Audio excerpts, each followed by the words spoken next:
Հովհաննես Թումանյանի Լոռեցի Սաքոն այս անգամ հայտնվում է գիշերային անտառում միստիկ եւ հոգեբանական ներկայացման ձևաչափով։ Հանդարտ մշակութային այգու բացօթյա թատրոնի նոր բեմադրությունը ոչ միայն Սաքոյի խելագարության, այլև սնահավատության եւ դրա կործանարար ազդեցության մասին է։ Մեր ներկայացումների ներկա բնակի վրա ինձ համար պետք էր մի քիչ տարբերվող եւ բեմադրական առումով եւ ձևաչափի առումով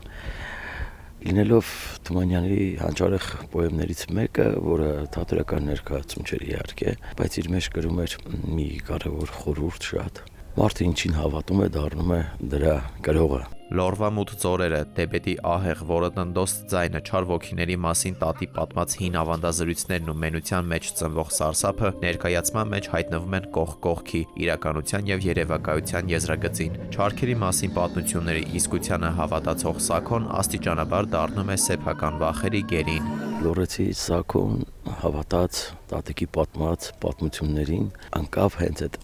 չարի սևի ազդեցության տակ ու չկարողացավ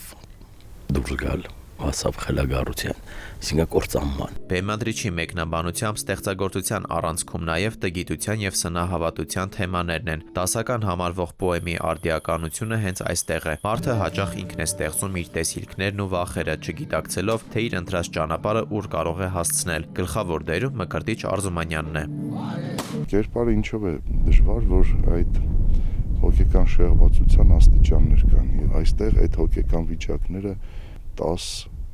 հատ են։ Այսինքն դու պետք է շատ ճիշտ բաշխես այդ աստիճանները, որ կարողանաս նախ ճիշտ նյութը խաղալ եւ հանդիսատեսին այդ հետաքրքրությունը փոխանցես։ Ներկայացումը կառուցված է գործողության, պատկերների եւ զանգվածային տեսարանների համադրությամբ։ Անտառը դառնում է բնական բեմ, մութը պատմության մի մասը, իսկ դերասանները հայտնվում են հանդիսատեսին այնքան մոտ, որ տեսանելի են դառնում նրանց յուրաքանչյուր շարժում եւ դիմախաղ։ Չեն տեսնելու